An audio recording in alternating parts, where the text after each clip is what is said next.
Welcome to માયુસ life. જય શ્રી કૃષ્ણ. કેમ છો બધા? આજે છે ચૈત્ર મહિનાની નોમ એટલે કે રામનવમી. તો આજે કરવાનો હોય છે ઉપવાસ. તો સવારે ઉઠી મસ્ત નાહી અને પહેરી લીધી સાડી, કેમ કે આજકાલ મને સાડી પહેરવાનું બહુ મન થાય છે. આમ તો કંઈ વારો નહીં આવતો, એટલે જ્યારે પણ કંઈ તહેવાર હોય છે ત્યારે હું સાડી પહેરી લઉં છું. અને આજે તો આખો દિવસ સાડી પહેરી અને ઘરનું બધું કામ કરવાનું છે. એ પણ આજે મેં મારો ફેવરિટ કલર પિંક કલરની સાડી પહેરી છે અને ફરાળમાં બનાવ્યું છે શક્કરિયાની ખીર, સૂકી ભાજી, મસાલાવાળા શિંગદાણા અને વેફર, અને જોડે છે દહીં. તો હસબન્ડ હજુ ઓફિસેથી આવ્યા નથી. તો હસબન્ડ ઓફિસેથી આવે ત્યાં સુધીમાં બધું ફરાળ કમ્પ્લીટ છે. અને પહેલાં તો સવારે ઉઠી નાહી અને કરી પૂજા. સરસ મંદિરમાં ફૂલથી ડેકોરેશન કર્યું અને ભગવાન રામની પૂજા કરી, કેમ કે આપણે આજે વ્રત હતું તો થયું કે ચાલ આજે ઘરે થોડું પૂજા કરું. તો મેં બધું ડેકોરેશન કરી અને થોડી ભગવાનની ભક્તિ કરી અને પૂજા કરી.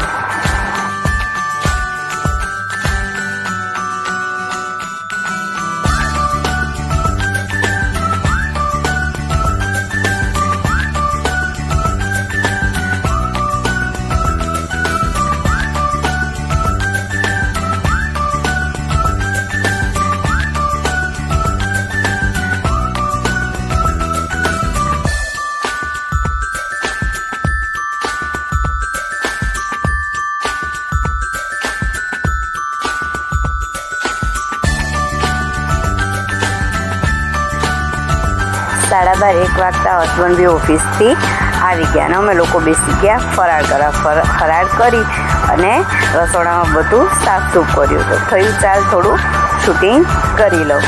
તો ફરાળ તો થઈ ગયું હતું, પણ પાછળનું કામ તો બધું બાકી જ હોય.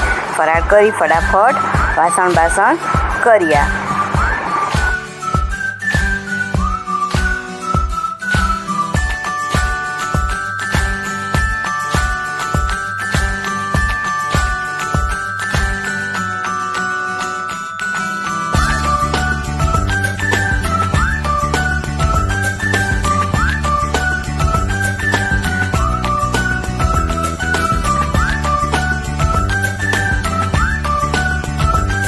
ગરમી શરદી પણ એટલી થઈ ગઈ છે કે નીચું પણ નથી જોવાતું. તમને થતું હશે કે આ શું કરે છે, પણ નીચું જોવાતું જ નથી.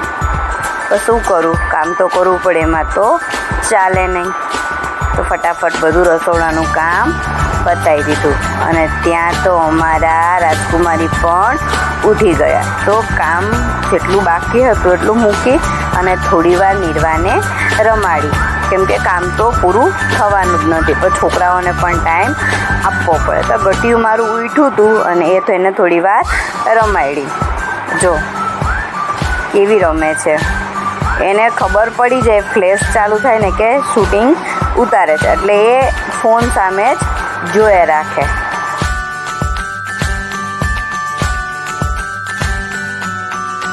અત્યારે જેટલો ટાઈમ બાળકો જોડે મળે એટલો ટાઈમ એની જોડે વિતાવી લેવો, કેમ કે બાળકને મોટા થતાં વાર નથી લાગતી. આંખના પલકાળે બાળક મોટું થઈ જાય છે અને પછી આપણે એવું થાય છે કે મારા બાળકને ટાઈમ નહીં આપ્યો. કેમ? કારણ કે આપણે હરેક લેડીઝને એવું હોય છે કે બાળક રમતું હોય ત્યાં આપણે આપણું કામ કરી લઈએ.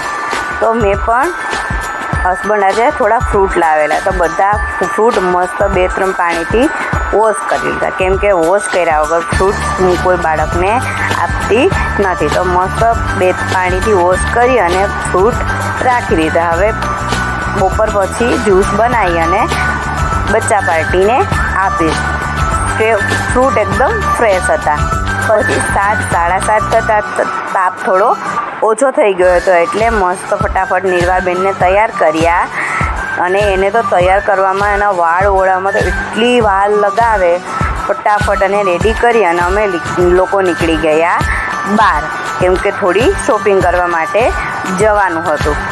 અને મિષ્ટીનું કંઈ એના પપ્પા જોડે ડિસ્કશન ચાલતું હતું. બહાર જવાનું હોય એટલે એની કંઈ મગજમારી હોય જ, એટલે એ બેઉ કંઈ વાતો કરતા હતા. અને આ ગઢિયું રેડી થઈ ગયું હતું એને જવું હતું. માર્કેટમાં ટ્રાફિક બહુ હતું એટલે ગાડી કરી દીધી આગળ પાર્ક અને ચાલતા ચાલતા જ માર્કેટમાં નીકળી ગયા શોપિંગ કરવા માટે. મોડું બી થઈ ગયું હતું એટલે શોપ બંધ પણ થવા લાગી હતી. પણ સન્ડે સિવાય ખરીદી કરવાનો મેળ આવે નહીં અને રસ્તામાં જો આવી રીતે બધી કપડાં મળતા હતા. અમે નીકળી ગયા આગળ અને અમે લોકો પહોંચી ગયા વરાછા ડીમાર્ટ પાસે. મસ્ત ફરાળી સાબુદાણાના વડા મળે છે તે લેવા માટે. પણ આજે એટલું બહુ ટ્રાફિક હતું કે અડધી કલાક ઉપર ઊભા રહે તો બી વારો આવે એમ નહોતો. પછી હસબન્ડ ગયા ફરાળ લેવા માટે. મને સાબુદાણાના વડા બહુ ભાવે પણ આજે ઘરે નહોતા બનાવ્યા, આજે બહારથી લાવેલા. તો હસબન્ડ કે તમે અહીંયા બેસો હું લાવું, અને નીરવાબેન પણ ઊંઘી ગયા હતા. તો અમે બેઠા અને એ ગયા સાબુદાણાના વડા લેવા માટે. અને ટ્રાફિક પણ એટલું. ઘરે આવી અને ફટાફટ કરી લીધું ફરાળ. અને આજે લાવેલા હતા બચ્ચા પાર્ટીના કપડાં. તો જો નીરવાબેનના છે, મિસ્ટીના છે, એટલે એના માટે થોડી ઘણી કરી શોપિંગ. તો મળીએ નેક્સ્ટ વિડીયોમાં. બાય.